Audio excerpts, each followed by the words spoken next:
જીપીએસસીમાં એકલવ્યના અંગૂઠા કાપવાનું ષડયંત્ર, ઓબીસી, એસસી, એસટી વિદ્યાર્થીઓ મેદાને।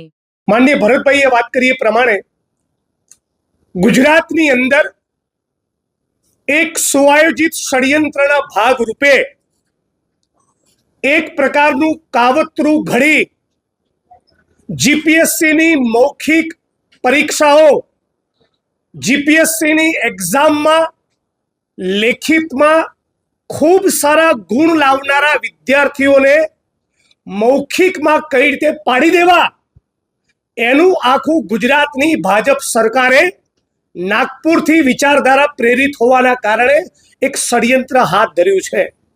આ બીજું કશું નથી, એ ગુજરાતના આદિવાસી, ઓબીસી અને દલિત સમાજના એકલવ્યોના અંગૂઠા કાપવાનું ષડયંત્ર અને સાજિશ છે। ઓબીસી, આદિવાસી, દલિત સમાજના બાળકો 100 માંથી 45 કુપોષિત, એટલે સ્પર્ધાની પરીક્ષામાં પહેલા તો એ રીતે બહાર નીકળી જાય। ઓબીસી, આદિવાસી, દલિત સમાજના વિદ્યાર્થીઓ ક્યાં ભણે? સરકારી સ્કૂલોમાં। તો સિસ્ટમેટિકલી ગુજરાતમાં અને દેશમાં સરકારી સ્કૂલો બંધ કરો। ઓબીસી, આદિવાસી અને દલિત સમાજના વિદ્યાર્થીઓને મોંઘવારીના કારણે પહેલા પણ ખાનગી શાળાઓ પોસાતી નહોતી। છેલ્લા 10 વર્ષમાં શિક્ષણનું જે પ્રમાણેનું વ્યાપારીકરણ અને બાજારીકરણ થયું ઓર મુશ્કેલ બન્યું છે।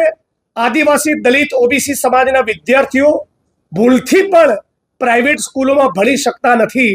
એ પ્રાઇવેટ સારી સ્કૂલોમાં ભણી શકે એના માટે યુપીની સરકાર રાઇટ ટુ એજ્યુકેશનનો કાયદો લાવ્યો, તો ગુજરાતની ભાજપ સરકાર એનો અમલ કરતો નથી। પણ આ બધા છતાં કાળી મજૂરી કરીને જે ઓબીસી, આદિવાસી, દલિત સમાજના વાલીઓ પોતાના બાળકોને, પોતાના સંતાનોને, વિદ્યાર્થીઓને ભણાવે છે, એ વિદ્યાર્થીઓ લેખિતમાં એ તેજસ્વી તારલાઓ ઝળકી ઉઠે તો એમણે જીપીએસસી સિસ્ટમેટિકલી ઓરલમાં અતિ ઓછા માર્ક આપી પાડી દે છે, અને લેખિતમાં જેના અત્યંત ઓછા માર્ક આવ્યા છે એને મૌખિકમાં ખૂબ મોટી સંખ્યામાં ગુણ આપી એ મોટા પદોમાં બિરાજમાન થાય, અમારા માથે બેસે, એવું આખું એક ષડયંત્ર હાથ ધર્યું છે। આની વિરુદ્ધમાં આજે ઓબીસી, આદિવાસી, દલિત સમાજના રાજકીય અને સામાજિક સૌ વડીલો, આગેવાનો, અગ્રણીઓ એકત્રિત થયા। વિગતવાર 2-2.5 કલાક એની પર ચર્ચા અને ચિંતન કર્યું અને સર્વાનુમતે નક્કી કર્યું છે 1 જુલાઈના દિવસે આ એકલવ્યોના અંગૂઠા કાપનારી નીતિની વિરુદ્ધમાં જડબે સલાક એક મોટી તાકાતવાળો કાર્યક્રમ ગાંધીનગરમાં કરીશું।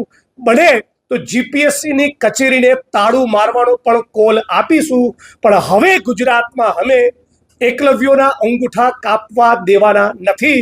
આ બાબતે આજે કૃત નિશ્ચય અને સંકલ્પબદ્ધ થયા છીએ, અને તૈયારીના ભાગરૂપે આખા ગુજરાતના 33 જિલ્લામાં 250 થી વધારે તાલુકામાં અને દરેકે દરેક શહેરમાં અમે લોકો આવનારા દિવસોમાં દલિત, આદિવાસી, ઓબીસી સમાજને જગાડવા આ મુદ્દે રોડ પર ઉતરે, બંધારણીય માર્ગે લડત કરે, એના માટે તૈયાર પણ કરવાના છીએ। આટલી વાત આ પ્રેસ કોન્ફરન્સના માધ્યમથી કરીએ છીએ।